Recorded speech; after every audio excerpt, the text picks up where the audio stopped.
alhamdulillahi lazi jazi man azanu bil khayri wal mafazi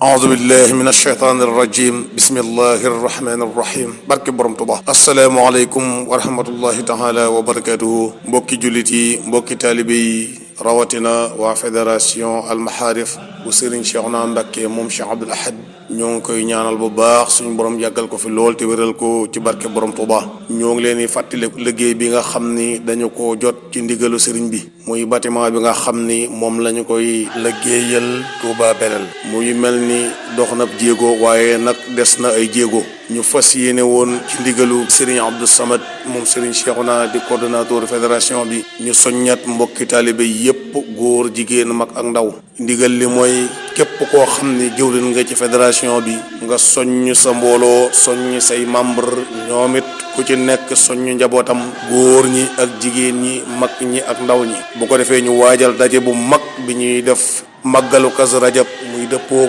juróom-ñaari fan ci weeru tubaab muy weeru février bu ñu nee daje bu mag nag li ñu ci jublu mooy sàkk nañu ci président daayira yépp ku ci nekk ci biir réew mi ak bitim réew dajale addiye yi daayiraam mu doon lim bu takku ñu dajale ko def ko wenn say nga xam ne bu ñu ko sëppee dina mën a yeggale liggéey bi fa ñu bëgg mu yegg fa kon loolu mooy ndigal li bàyyi faali Serigne Cheikhouna yi ñoo ngi leen di fàttali liggéey bi di wax ne ñoo ko fi bàyyi moo ñu fi ba kon nañu ci def suñu kéem kattan bu kenn sonn bu kenn tàyyi bu kenn bàyyi na ñëpp feddal laxasaa yi liggéey bi kat wërta laal suuf ndamal murit kat mooy jëfe ndigal te jot nañ ndigal ci Serigne Cheikhouna Mbacké moom Cheikh Abdoul Ahad kon li ci war rek mooy defe ko ni ko Serigne bi bëggee bu ñuy jógee ci Kazu Rajab gi addiye yépp daje ñu liggéey bi ba mu sotti coleet ñu ànd ak Serigne Abdou Samad moom Serigne Cheikhouna jébbal liggéey bi Serigne bi tallal ko suñuy loxo mu ñaanal ñu wëlbatiku dégluwaat ndigal ndax kat murit du wàccu murit mooy dem ak tuubam gu mujj yàlla na yeex bàyyi faale Serigne Cheikhouna yi loolu mooy liggéey bi Serigne Abdou Samad def na ci ab soññee. bâtiment bi nag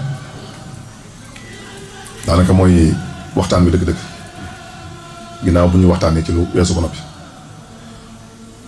waaye man damay wax ni kenn ku ci nekk jaay sa nattukaayu bopp ci sa diggante ak Serigne Touba fa nga ci toll ci sa xol xam nga fa nga ci toll ci sa pësteef xam nga fa nga ci toll ci sa alal ak lépp xam nga waaye nag kenn defagu ci Serigne bi ndax lim ci def kenn defagu ci. kon daa wane wu yoon te jiitu musta wax ni liggéeyal leen ma bu noppi des ginnaaw kaay leen ñu ànd liggéeyal Serigne Touba lay wax ci liggéey bu mën a doon ay jàmbaar ngeen lool kenn naatable wu ko borom Pastef ngeen lool kenn naatable wu ko ku bëgg Serigne bi ngeen kenn naatable wu ko Serigne bi xamal na ko boppam xamal ngeen ko seen bopp xamal nañ ko seen bopp na daayira bu nekk am nay membre bu ca delloo na jàjj ay nitam ñu toog waxtaan ci biirum néeg xool lañ mën a yëkkati ñu yëkkati ko ngir Serigne Touba. nekk noonu it président fédération bi di Serigne Mouhamadou Ba moom it def na ci ab soññee ku ci ne xam nga sa digganteeg sa borom sa digganteeg sa bopp ak sa digganteeg sëriñ bi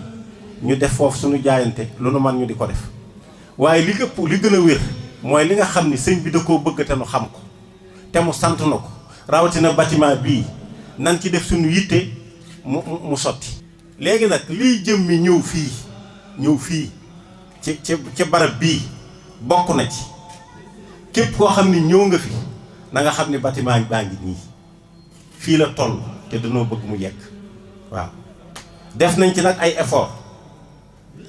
waaye buñ ci jubloo prochain appel bi ñuy def war naa mën a yeggal bâtiment bi. Serigne ma sorong nga xam ne mooy porte parole fédération bi moom it def na ci ay soññee. bâtiment bii sunoo sax la woon ñu sase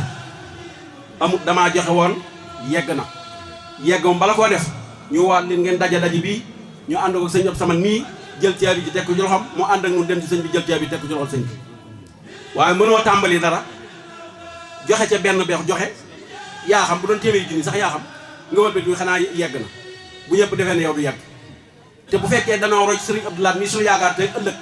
ci même doon liggéeyal Serigne Touba roj sëñ Cheikhouna Mbacké ni mu liggéey Serigne Abdou Lahad wax dëgg yàlla ndigalu sëñ bi war a taxawal war a yàgg te ñun ñëpp ci kulluhum bàyyuma ci kenn nag kenn ku ne sama borom dimbale leen dimbal loo xam ne mën ngaa waat ci yàlla ni defal na loo xam ne buñ manqué woon nu koo def ci bâtiment bi kon nag ne bâtiment bi jeex na. waaw doonul ni kenn ku nekk ku la neex ngay àndal wala ku la neex ngay dem. dëgg la dëgg la ñoo ko jëf boole nu ba ñëwee ci yomb ñoom itam loolee boole gi mel ne moo leen gënal ba tax na lu ñu leen sant lu nekk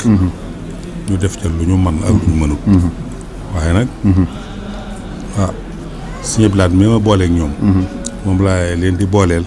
moom itam mu defe leen lu ci waay bëgg rek mu def ko na mu ko bëggee ak na mu ko mën a amee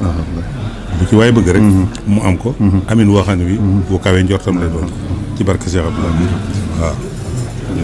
kon mbokki taalibe yi Baye Fall Serigne Cheikhouna mu Cheikh Blaat yi liggéey baa ngi noonu bu mu laal suuf na ci ñëpp taxaw na ci ñëpp def seen alal bu kenn dese dara daa war a dox daa war a gaaw daa war a mat président daayira yëpp ci biir réew mi ak bitim réew ñu waajal daje bi nga xam ni moom la ñuy def ci màggalu Kazu Rajab gi di dëppoog le 7 février barke borom Touba barke borom Touba barke borom Touba